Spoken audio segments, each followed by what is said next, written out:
Part 10। Shri गणेशाय नमः। श्री जानकी वल्लभो विजयते। श्री रामचरितमानस लंका कांड। कपि बलु देखि सकल ही हारे, उठा आप कपि के परचारे, कहत चरण कहि बाली कुमारा, मम पद गए न तोरु उबारा। अंगद का बल देखकर सब हृदय में हार गए। तब अंगद के ललकारने पर रावण स्वयं उठा। जब वह अंगद का चरण पकड़ने लगा, तब बाली कुमार अंगद ने कहा, मेरा चरण पकड़ने से तेरा बचाव नहीं होगा। यह सिन राम चरण सठ जाई, सुनत फिरा मन अति सकुचाई, भयउ तेज हत श्री सब गई, मध्य दिवस जिमि शशि सोहई। अरे मूर्ख, तू जाकर श्री राम जी के चरण क्यों नहीं पकड़ता? यह सुनकर वह मन में बहुत ही सकुचाकर लौट गया। उसकी सारी श्री जाती रही। वह ऐसा तेजहीन हो गया जैसे मध्याह्न में चंद्रमा दिखाई देता है। सिंहासन बैठ्यूं सिरुनाई, मानव संपत्ति सकल गवाई, जगदात्मा प्राणपति रामा, तासु विमुख किमि लय विश्रामा। वह सिर नीचा करके सिंहासन पर जा बैठा, मानो सारी संपत्ति गंवाकर बैठा हो। श्री रामचंद्र जी जगत भर के आत्मा और प्राणों के स्वामी हैं। उनसे विमुख रहने वाला शांति कैसे पा सकता है? उमा राम की भ्रिकुटी बिलासा, होई विश्व पुनि पावई नासा, तृण के कुलिस कुलिस तृण करई, तासु दूत पन कहूँगे मिटरई। शिव जी कहते हैं, हे उमा, जिन श्री रामचंद्र जी के भ्रू विलास से विश्व उत्पन्न होता है और फिर नाश को प्राप्त होता है, जो तृण को वज्र और वज्र को तृण बना देते हैं, उनके दूत का प्रण कहो कैसे टल सकता है?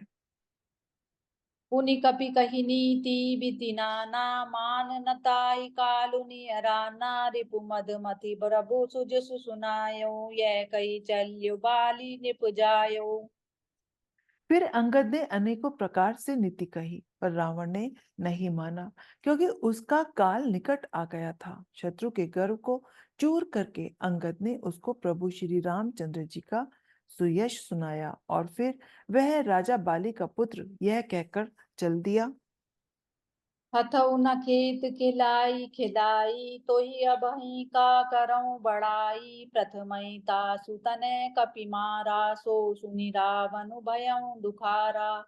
रणभूमि में तुझे खेला खेला कर न मारूं तब तक अभी पहले से क्या बड़ाई करूं? अंगद ने पहले ही उनके उसके पुत्र को मार डाला था। वह संवाद सुनकर रावण दुखी हो गया। जातु दान अंकद पन देखी, भय व्याकुल सब भय विशेषी। अंगद का प्रण देखकर सब राक्षस भय से अत्यंत ही व्याकुल हो गए। रिपु बल धरषि हरषि कपि, बालि तनय बल पुंज, पुलक शरीर नयन जल, गहे राम पद कंज। साज जानि दस कंदर, भवन गयों बिल खाई, मंदोदरी रावण ही बहुरी, बहुरी कहा समुझाई, मंगल भवन अमंगल हारी, द्रवहु सो दशरथ अजिर बिहारी। शत्रु के बल का वर्णन कर बल की राशि बाली पुत्र अंगद जी ने हर्षित होकर आकर श्री रामचंद्र जी के चरण कमल पकड़ लिए। उनका शरीर पुलकित है और नेत्रों में जल भरा है। संध्या हो गई। जानकर दशग्रीव विखलता हुआ महल में गया। मंत्रोदर ने रावण को समझाकर फिर कहा, कंत समुझि मन तजहु कुमतहि, सो न समर तुमहि रघुपतहि, रामानुज लघु रेख कचाई, सो नहीं नागेहूँ असी मनुसाई। हे कांत, मन में समझकर कुबुद्धि को छोड़ दो। आपसे और श्री रघुनाथ जी से युद्ध शोभा नहीं देता। उनके छोटे भाई ने एक जरा सी रेखा खींची थी, उसे भी आप नहीं लांग सके। ऐसा तो आपका पुरुषत्व है। पिय तुम ताहि जितब संग्रामा, जाके दूत के यह कामा, कौतुक सिंधु नाहि तब लंका, आयो कपि के हरि असंका। हे प्रियतम, आप उन्हें संग्राम में जीत पाएंगे जिनके दूत का ऐसा काम है। खेल से ही समुद्र लांघकर वह वानरों में सिंह आपकी लंका में निर्भय चला आया। रखवारे हति विपिन उजारा, देखत तो ही आक्षित ही मारा, जारी सकल पुर कीन्य सिछारा, कहाँ रहा बल गर्भ तुम्हारा। रखवालों को मारकर उसने अशोक वन उजाड़ डाला। आपके देखते देखते उसने अक्षय कुमार को भी मार डाला और संपूर्ण नगर को जलाकर राख कर दिया। इस समय आपके बल का गर्व कहाँ चला गया था?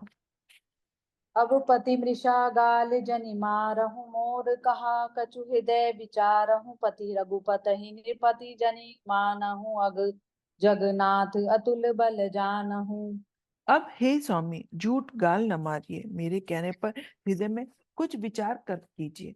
हे पति, आप श्री रघुपति को राजा मत समझिए, बल्कि अग जगन्नाथ और अतुलनीय बलवान जानिए।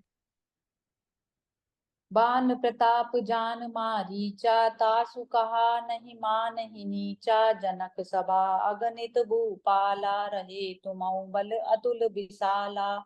श्री राम जी के बाण का प्रताप तो नीच बारिश मारीच भी जानता था, परंतु आपने उसका कहना भी नहीं माना। जानकी सभा में अगणित राजागण थे, वहां विशाल और अतुलनीय बल वाले आप भी थे।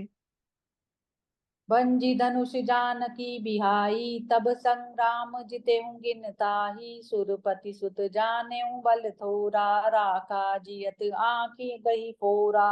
वहां शिव जी का धनुष तोड़कर श्री राम जी ने जानकी जी को ब्याहा। तब आपने उनको संग्राम में क्यों नहीं जीता? इंद्रपुत्र जयंत उनके बल को कुछ कुछ जानता है। श्री राम जी से ने पकड़ कर केवल उसकी एक आंख ही फोड़ दी थी और उसे जीवित ही छोड़ दिया। सुपंका के गति तुम देखी, तदपि हृदय नहीं लाज विशेषी।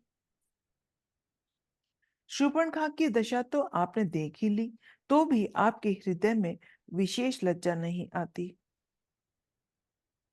बदि विराध खर दूषण ही, लीला हत्यो कबंद, बाली एक सर मारयो, तेहि अजानो दस कंद, मंगल भवन अमंगल हारी, द्रवहु सु दशरथ अजिर बिहारी। जिन्होंने विराट और खरदूषण को मारकर लीला से भी कबंध को भी मार डाला और जिन्होंने बाली को एक ही बाण से मार दिया, हे दशकंद, आप उन्हें समझिए। जेहि जल नाथु बदायूं हेला, उतरे प्रभु दल सहित सुबेला, कारुणिक दिन कर कुल केतु, दूत पठायों तब हित हेतु। जिन्होंने खेल से ही समुद्र को बांध लिया और जो प्रभु सेना सहित सुबेल पर्वत पर उतर पड़े, उन सूर्यकुल के त्वचा स्वरूप करुणामय भगवान ने आप ही के हित के लिए दूत भेजा। सभा माज जेहि तब बल मथा, करि बरूत महु मृगपति जथा, अंगद हनुमत अनुचर जाके, रन बांकुरे वीर अति बांके। जिसने बीच सभा में आकर आपके बल को उसी प्रकार मथ डाला जैसे हाथियों के झुंड में आकर सिंह रण में बाके अत्यंत विकट वीर अंगद और हनुमान जिनके सेवक हैं।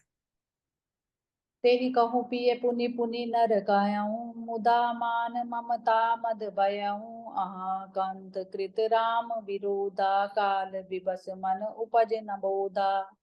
हे पति, उन्हें आप बार बार मनुष्य कहते हैं। आप व्यर्थ ही मान ममता और मद का बोझा ढो रहे हैं। हाँ प्रियतम, आपने श्री राम जी से विरोध कर लिया और काल के विशेष वश होने से आपके मन में अब भी ज्ञान नहीं उत्पन्न होता।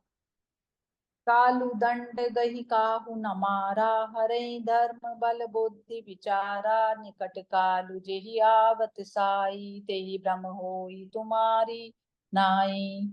काल दंड देकर किसी को नहीं मारता, वह धर्म बल बुद्धि और विचार को हर लेता है। हे स्वामी, जिसका काल निकट आ जाता है उसे आप ही की तरह भ्रम हो जाता है।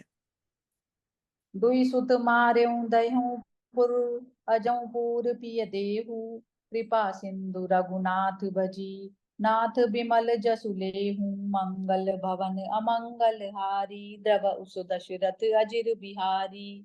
आपके दो पुत्र मारे गए हैं और नगर जल जल गया। हे प्रियतम, अब भी पूर्ति कर दीजिए और हे नाथ कृपा के समुद्र श्री रघुनाथ जी को भज कर निर्मल यश लीजिए। जय सिया राम। जय सिया राम।